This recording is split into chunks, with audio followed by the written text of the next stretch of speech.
It was a rundown place, and he brought it up, and he made a lot of strides here. This gas station, this business, we grew with it. It grew with us.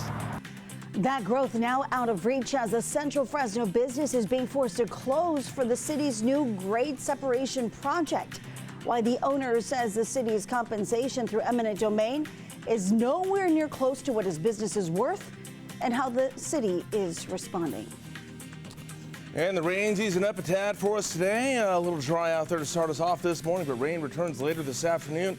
Coming up, we got another round of rain on the way. We'll let you know when to expect it and just about how much we're going to get. It's a race against time for search and rescue crews working to locate backcountry skiers stranded after an avalanche near Lake Tahoe. The responders have to make sure they're not triggering any other avalanches as they go. It's just being careful to make sure that we don't have another incident within the initial incident. How many skiers authorities believe are still missing, and what help Governor Newsom is offering to try and ensure everybody's safe return. And the White House now shutting down a counteroffer from Democrats to fund the Department of Homeland Security, while Republicans argue Democrats are engaging in political warfare, and why Democrats say they won't back down from demanding reforms for ICE. You're watching Fox 26, and now, great day.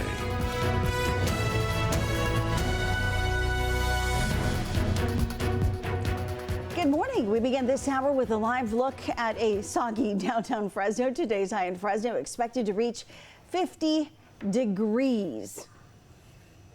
And again, enjoy this while it lasts, because as Justin mentioned, more rain is coming. He's breaking that down for us this morning. Good morning to you. I'm Liz Gonzalez. I'm Carl Cook. And I'm Justin Willis. Thank you for joining us. Yep, we're getting a little bit of a break right now, so enjoy it. We got more rain coming. We got about 3/4 of an inch here in Fresno last night. Got very stormy out there in other parts of the valley. I think down in Tulare County, they got some really good stuff too. So, but we're not done. We just get a break is all. So let's get your day planner rolling and see what's happening out there right now. I want to pull up the radar because in case you're wondering where it's raining right now, if anything, it's down in Kern County right now. Otherwise, just some residual moisture going along the foothills there. But here's a look at the current conditions right now. In addition to the cloudiness and what more rain we have coming our way, it's 41 degrees out there right now. A little cold. Winds are out of the west at 3 miles an hour. The dew point's at 38. And here's the rest of your day. At 10 a.m., 47. At noon, 48. At 5 o'clock, 49 degrees. Yeah, we might struggle to get out of the 40s today. Wind speeds aren't going to be as bad. We're just 5 miles an hour, but the rain will pick up again later this afternoon. By 5 o'clock, it'll be a 40% chance for us out there. In fact, it's sprinkling a little bit right now, but that should ease up as the morning goes. All right, coming up in just a bit, we're going to track this next round of rain coming into the San Joaquin Valley. Fresno County leaders are pushing to keep your half-cent sales tax for roads, but with a new twist. On Tuesday, a coalition of mayors, former officials, and labor leaders announced a proposal that they're calling Fix Our Roads. This is a 20-year plan they say would replace Measure C. This proposal would generate about $3.9 billion over 2 decades. 82% would be dedicated to local road repairs. Supporters say it's a shorter, more focused alternative to another 30-year transportation plan that's also being discussed. They argue this version prioritizes potholes, congestion relief, and builds in financial safeguards. Every elected official representing a municipality in Fresno County will tell you unequivocally that we absolutely need a roads measure to fund the infrastructure needs of our communities and region. Supporters say the 20-year plan would also position Fresno County to leverage billions in federal and state matching funds. Measure C has been in place since 1986, and voters will ultimately decide in November whether to extend it and which version makes the ballot. One of the last businesses standing on Blackstone and McKinley is now being forced to close its doors in central Fresno. This comes as the city makes way for the grade separation project, forcing several businesses to close under eminent domain. For over a decade, Harman Dhillon and his family have run a liquor store on Blackstone and McKinley. Despite experiencing nearby fires and break-ins in recent weeks, the owners have remained committed to keeping the doors open. But in less than 2 weeks, Dhillon will be forced to close his doors to make way for that separation project. For this project to come to fruition, about 20 businesses will need to close. However, Dhillon says the city is offering him less than half of what his business is actually worth. I understand with eminent domain that it's a cause that's necessary for the public, that they're trying to create the great separation where it'll make the intersection safer, less traffic, and it'll be ease of flow. But if that means that you have to force out businesses and give them suboptimal compensation, that is very, very wrong. The city tells us that it ensures a fair market value by hiring an independent appraiser to carry out the appraisal. We present the appraisal. If the property or business owner doesn't agree with the appraisal, then they are able to get their own appraisal. If we don't agree and we think it's too high, obviously, we wouldn't think it's too low. Ultimately, if we can't come to voluntary agreement, then ultimately the courts decide. While a number remains in question, Dhillon still has to close his business. He says he has a scheduled court date with the city in July to discuss the offer.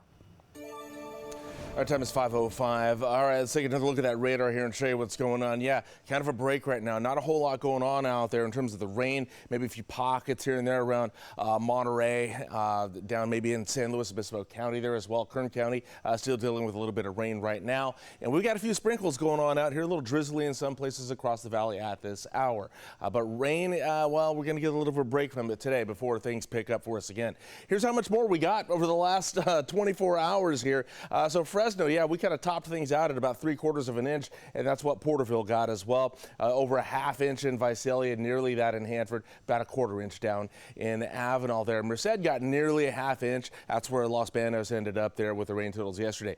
Oakhurst got about nearly, well, 2 3/4 of an inch of rain up there, and then Mariposa was an 1 1/3 inches. Nearly a couple more feet of snow up there at China Peak, Shaver Lake, and Sequoia National Park there. Still waiting on some exact totals on the snow levels there, but we did get a lot of rain yesterday, and we got more in store for us tomorrow. Today, we got a little bit of a break. Getting cold out there, too. A little bit of cold front passing over us here. It's left parts of the region with some cold weather advisories there.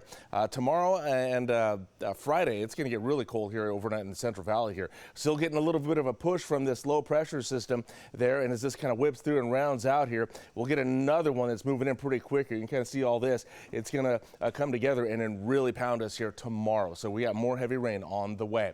All right, let's track it for you here at this hour. Yeah, not a whole lot going on in the valley. It's really up in the mountains there where we got some heavy snow still going there right around Sequoia National Park.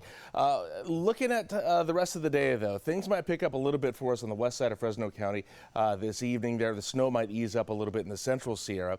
But then we get to tomorrow morning there where things get heavy again. Look at Monterey Bay, that area, Northern California. Going to get some heavy rain and snow in those regions there. We get to about noon tomorrow, and then things will have been going pretty good for us throughout the morning. More heavy snow for us again tomorrow, and that will continue into the evening hours. It backs off overnight, and then we get a break for the weekend there. Yeah, Friday, Saturday, Sunday even, I would say, is kind of a break. We'll see a little bit of activity in the North Valley Sunday about noon, and then that'll ease up a little bit before we can anticipate maybe a little bit more late Monday into Tuesday. So we're keeping an eye on yet another storm working its way through.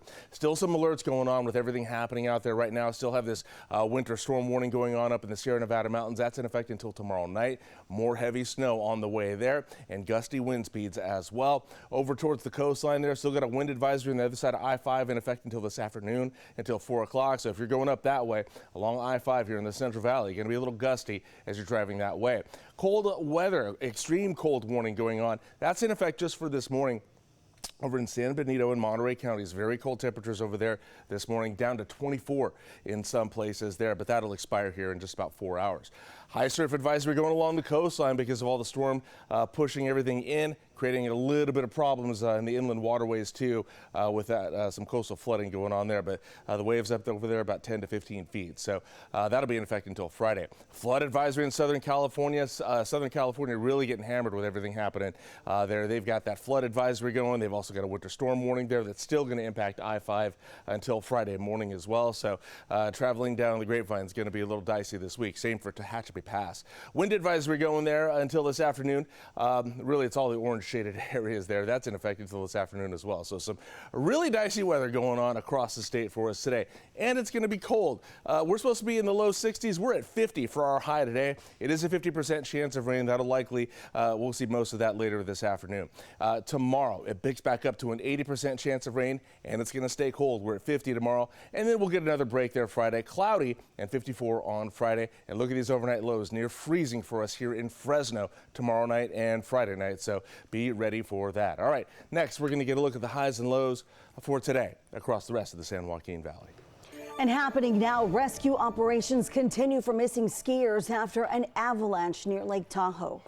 So we have several different ways that people are attempting to get in there. It's just going to be a slow, tedious process because they also have to be very careful accessing the area due to the fact that the avalanche danger is still very high.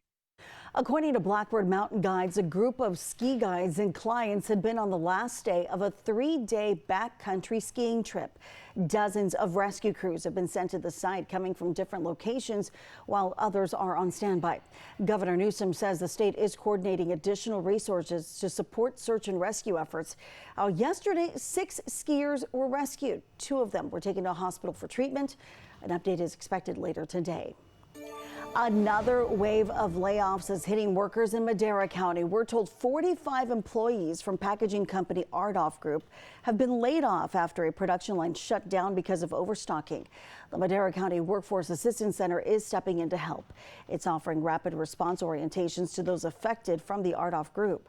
It'll also be providing career counseling and connections to local employers. Our partners will also be available to provide information on additional training and upskilling resources. There's guidance on accessing unemployment insurance, and then just additional resources available to these individuals around workforce and reemployment services. For those impacted, the Workforce Assistance Center has multiple orientation sessions this month. The first is today from 2 to 3. The second is February 24th from 10 in the morning to 11 in the morning. And the third is February 26th from 1 to 2 in the afternoon. We did reach out to Ardoff Group for comment, but have not heard back at this time. The Madera County Workforce Assistance Center says it's also preparing to help workers impacted by the job losses at Mission Bell Winery, which we told you about last month. Vang says that the organization is planning to coordinate an orientation similar to the one being held for Ardoff Group workers. That session expected to take place sometime in March. Negotiations on Capitol Hill remain in limbo after the White House rejected a Democratic counteroffer to fund DHS. What some GOP members argue is at stake if a compromise isn't reached soon. Time is now 5:12. Hi, I'm Monty Torres with Fox 26 News on YouTube. Thank you for checking out our YouTube channel, where we have loads of great content for you to choose from. And while you're here, why not click on the subscribe button right here? That way you can stay in touch with all the latest breaking news, everything news related within the Central Valley. And thank you for watching.